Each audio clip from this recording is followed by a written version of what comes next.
All right. I don't have any injuries for you right now, so I'll have to get them to you tomorrow. But my hat goes off to the Ravens and the city here of Baltimore. You've got a great football team. We appreciated your hospitality. It's a great environment to play in. And then how about the Chiefs? You know, I mean, what a great deal that was. I thought our guys played hard, aggressive football. It always starts with the offensive, defensive line. They came out, you know, with a purpose here and played their hearts out. Pat Mahomes did a great job, again, as he normally does, but starting the game off with 11 completions, straight completions, that's something special. And then to manage the game, things that get kind of thrown by the side is him taking a sack there at the end. So as opposed to trying to fit the ball in, he took the sack, kept the clock running. Good things happened there at that particular time. So, and then our defense was outstanding. We were able to get a lead, and we were able to maintain that lead, and did it with great personality there. So, as they've done throughout the season. But my hat goes out to Spags, to Nags, and to Tobe for the jobs that they've done as coordinators, putting things together, and most of all keeping the hope up, right, when things weren't maybe going as well. MVS is the picture of that. So people coming down on him everywhere. He keeps it right there and does a great job with it. I thought he was just phenomenal. That kid, he's taking a beating here, and he was able to just hang in there and battle. So, anyways, time's yours. Andy, that pass to MVS at the end, how was that difficult to call? Yeah, it wasn't hard to call. I mean, just a couple words. It was zero blitz. We knew it was going to be zero blitz, and or at least had a good idea. I mean, you never really know, but we thought we knew. So, and it was, and it got MVS, you know, in a great position right there. I'm losing my voice here. Got him in a great position to make the play. Travis was unlike we've seen him in quite some time. During the week, he was talking about how this game meant more to him than any other game. Certainly before the game and after the game, he looked like he was pumped up. Listen, he's Travis is always fired up. You know, he's always fired up. But with the playoffs, he's even more so. And so I never worry about him being ready to go. He's always right there and just brings that emotion to the guys, that just secure feeling that we're going to go get this thing no matter what.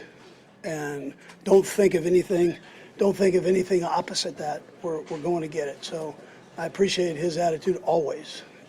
And he's just added a little bit to it. And I think that week off helped him. So just for him to be able to get a little bit of rest and get in there and go. Andy, this team has been doubted at certain times throughout the season. Just what stands out throughout the adversity of this group to punch on the ticket to the Super Bowl?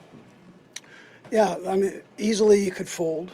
I told you that after our last game against Buffalo, the thing that stood out to me most was just the positive attitude on the sideline. Through the highs and the lows of positive attitude, that kind of tells you the season, gives you the whole story there. The guys never doubted. They just, you know, they put themselves in a position where you had a chance, and they took care of that. And a great attitude on this team. Just related to that, Andy, I mean, when you the story of how you got here, is that what it is? This is a little different chapter this season than it's been. Yeah, listen, I think so. One thing, Vahe, it's tough to back seasons. That's a tough thing. You played a lot of football games, and you've got to work through that. You know, you got to work through that mentally. That's not an easy thing, and so I'm so happy for the guys and how they handled that. You know, and when it came time to put the hammer down, they put the hammer down, which was important. And the best part is we're not done. You know, we've got another game, and you love these seasons to carry on as long as they can possibly carry on, and we're there. And that's and now we've got to get right back at it and start grinding for whoever wins this game here. You were talking about this a little bit before. Is there a cumulative mental wear and tear? It's not just one season. Isn't that a big cumulative, all these years put together? What does that say about your team? So what you get when I say that, what you get is everybody's best shot. So every week you're going to get the best shot, and so there are no games off for any of that stuff. Not any in the NFL, anyways. But there are no games off. There's no light opponent. You've got to bring it every week, and so again, to be in this position, that tells you a little bit of something about the mental makeup of this football team. All right, guys, we got to go really fast here. Go ahead, Mark. When you talked earlier, Andrew, about sort of keeping hope up throughout all this season, did you have your hope at any moment that you sort of doubted your ability to be back in this spot? I've never doubted. No, that's not how we roll. So, never doubt. Go ahead. Andy, your defensive game plan, how difficult was that to come up with, and how do you feel like you guys executed? I thought we did a great job. That's an explosive offense. You start looking at categories of efficiency, and they're number one in a few spots there. So you've got to make sure when you come in with that you keep that quarterback somewhat in the pocket the best you can, and he's an unbelievable competitor. So I thought our guys were able to do that up front.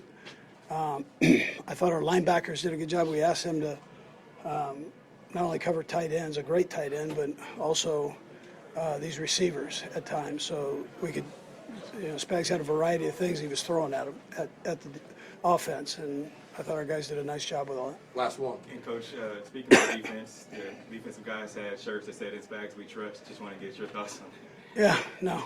I heard it was because his wife moved in, to back here, to Kansas City, which is a great thing.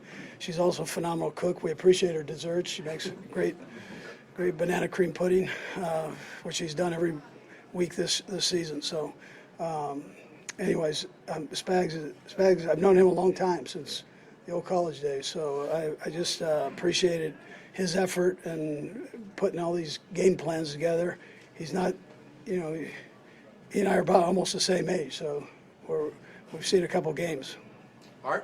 Thank you. All right, good. All right, we'll take a few questions with